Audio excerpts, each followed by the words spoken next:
बोला बहुत इम्पोर्टेंट है, थोड़ा सा बता दें। काफ़ी टाइम से आपका भी सवाल ये निशान उठता है कि मैडम एक्टिव पॉलिटिक्स आजा आजा अपन वहीं बात करेंगे नद भाई आज। यहाँ पे तो मौका भी ठीक है, शांति हम बात करेंगे। क्या लगता है ये कारण है कोई? इसको तो अप्रिशिएट करना चाहिए। चलो यार मेरे व्यू में आप लोग बहुत अच्छे लग रहे हैं। आ गए अब आओ, चलो आगे। बड़े दिनों बाद महारानी को इस तरह से खेल खिलाकर हंसते देखा। पत्रकारों से बात करते वक्त भरतपुर में वसुंधरा राजे का मूड काफी अच्छा दिखा। राजस्थान तक के रिपोर्टर सुरेश फौजदार के सवाल पर तो महारानी खुलकर हंस पड़ी। यहाँ पे तो मौका भी ठीक है, शांति हम बात करेंगे। क्या लगता है ये कारण है कोई?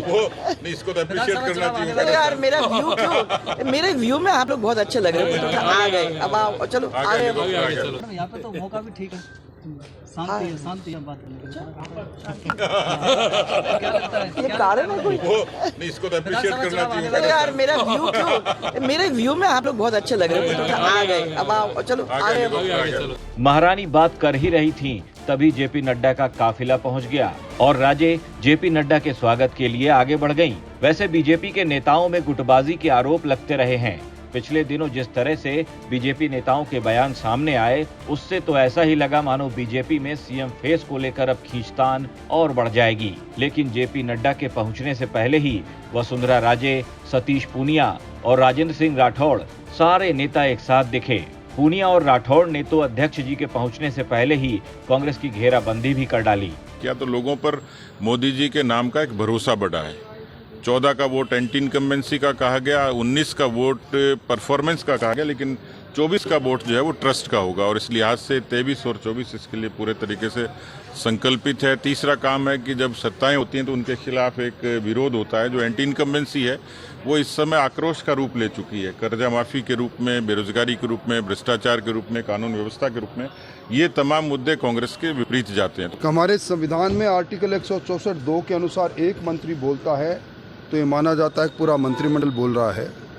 सरकार के मंत्री खुद ये कहते हैं हमारी सरकार में 40% से ज़्यादा कमीशन है। यूडीएच डिपार्टमेंट इसका सरगना बना है। मंत्री जब खुद की सरकार पर आरोप लगाते हैं, पर्यटन मंत्री ये कहते हैं कि भरतपुर जिले में सड़क तंत्र में भारी भ्रष्टाचार है और कोई दिन ऐसा नहीं जाता, कभी भरत सिंह कुंदनपुर बोलते हैं, कभी रामनारायण मीणा बोलते हैं, कभी दिव्या मदेरणा बोलती है। इस सरकार के अंग खुद सरकार को घेरे में ले हुए हैं। पहले के बयानों से ऐसा लगा मानो शेखावत जी राठौड़ साहब को सीएम का चेहरा बनाने की मांग कर रहे हों। कोटा में बीजेपी के पूर्व विधायक प्रहलाद गुंजल भी महारानी की बड़ी सभा करवाने जा रहे हैं।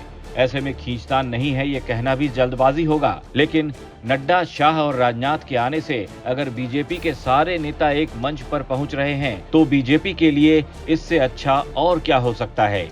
राजस्थान तक के लिए भरतपुर से सुरेश फौजदार की रिपोर्ट।